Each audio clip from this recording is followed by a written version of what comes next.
At 6,000 meters above sea level, the air is thin and the silence is deafening. Here, oxygen is a luxury, a precious gift that nature rarely grants to the living. This is the death zone, a place where gravity and time seem to operate by different rules. You aren't just climbing a mountain, you are negotiating with the very edge of existence. Every single breath is a struggle, a desperate plea for the life-sustaining gas that's vanishing all around you. In this frozen wasteland, the environment doesn't welcome humans. It merely tolerates them for a short while. To be here is to realize your own insignificance in the face of these ancient, icy giants. Your heartbeat is the only clock that matters now, counting down the seconds of your survival. But the mountains are temperamental. A calm, beautiful morning can turn into an absolute nightmare in seconds. Suddenly, the atmosphere shifts. The sky turns a bruised, angry purple as the wind begins its mournful howl. And then the blizzard hits with the force of a hammer, erasing the horizon and all sense of direction. Visibility drops to zero. A world becomes a chaotic swirl of white noise and biting, relentless cold. Panic is the greatest enemy here, but the cold is a very close second. To stay still is to die. To move without a path is to walk right off a precipice. Technology fails. Compasses spin wildly, and GPS devices freeze.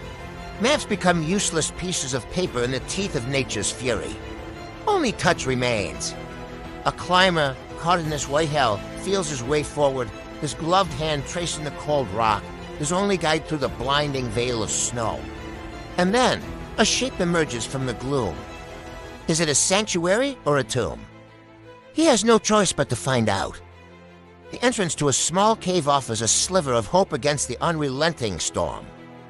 He crawls inside, leaving the chaos behind for a dark, silent, and freezing refuge. The darkness here is thick, but at least the wind can no longer reach his bones. When the line between life and death is a single breath, any shelter becomes a holy place. He fumbles for his headlamp, its weak beam cutting through the dark. The light reveals ancient stone walls, but it also reveals something else hiding in the shadows. 2 points of light stare back, unblinking, watchful. They are the eyes of a ghost. A snow leopard. The phantom of the Himalayas. Rarely seen by human eyes and never this close. A low growl rumbles from its chest. It's a sound of warning, but also of pain. The climber's heart pounds. He sees it now. The predator is cornered and weary. The king of the peaks is wounded, a deep gash on its leg. It's a victim of the same harsh world that now traps the man. There is no immediate strike. Only a tense, mutual recognition of shared suffering. For a long, breathless moment, neither moves. A silent pact is formed in the darkness of the cave. The beast seems to recognize that this human poses no threat in his current, broken state. In the middle of the storm, the different species find themselves equal before the raw law of survival. The silence of the cave is heavy with the weight of 2 lives hanging by a single, fragile thread. Hours pass. Hunger begins to gnaw at him, a dull ache in his stomach. But he knows the animal must feel it much more deeply. He reaches into his pack for his last ration, a small piece of dried meat he was saving for his summit push. It's his only source of energy, the difference between making it down the mountain or not. He holds it out, an offering of peace, a gesture of humanity in a place where humanity usually ends. Instinct wars with caution in the leopard's eyes. He looks from the meat to the man's face, a flicker of understanding in its gaze. And then, it takes the gift. Not with a snap, but with a slow, deliberate movement of its powerful jaw. For the first time, the tension in the cave begins to dissipate like the morning mist. He had shared his last meal, not because he had plenty, but because he saw a reflection of himself in the beast. In this frozen hell, a simple act of kindness feels warmer than any thermal blanket. A silent covenant has been sealed. They are no longer predator and prey, but companions against the storm. The wind screams outside, but inside, the heartbeats find a common, steady rhythm. The climber manages to light his small stove, and a tiny flame flickers to life. It's a beacon of civilization in a world that has forgotten what heat feels like. He melts snow drop by drop. Every sip of water is hard-won, a small victory over the absolute zero that surrounds them.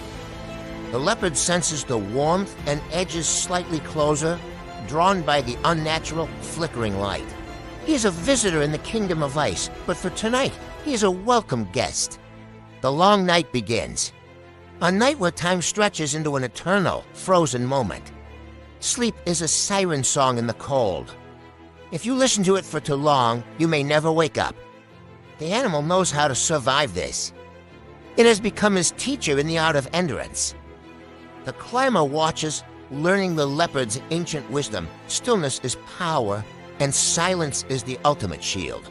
In the dim light, they are just two living souls, huddled together against the vast, cold universe. The mountain tries to break them, but their combined spirit forms an invisible barrier against the cold. Regret is a luxury he cannot afford. Survival requires his absolute, unwavering focus. He listens to the rhythmic breathing of the leopard. The sound is primal, a frequency of life that helps keep his own heart beating steady. There is a connection here that transcends language, a brotherhood born of the frost. Slowly, the storm begins to exhaust itself. The peak has set its peace for the night. The pre-dawn light, the coldest hour of the day, brings a final, brutal test of their resolve. But he has survived the night. A feat that seemed impossible just a few hours ago. As the first hint of light filters into the cave, the snow leopard stands. Its wound seems closed by the cold, its strength partially returned. The wild calls it back. The mountain is open once again for its true masters. Dawn arrives like a triumphant fanfare, painting the world in brilliant colors of hope and fire. The climber and the leopard look at each other one last time. There are no words. Only a gaze that carries the weight of 1,000 years of survival.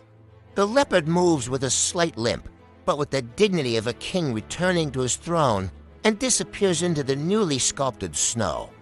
The air is crisp and clear. The nightmare of the storm has been replaced by a dream of gold.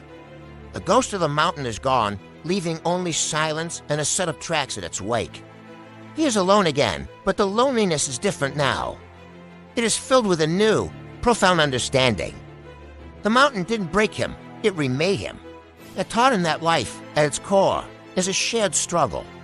He begins his descent, not as a conqueror, but as a humble witness to the secret heart of the Himalaya. The cave, his sanctuary, will soon be buried by new snow, but the memory of this night will remain forever. When the light of dawn touches the peak, we realize that we are never truly alone on our journey. Did this story of survival and connection touch your soul? If it did, please let us know.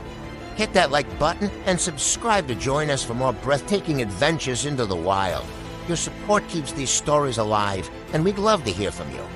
So leave a comment below about your own moments of survival or connection with nature. Thank you for watching. Until next time, stay brave and keep exploring the wonders of our world.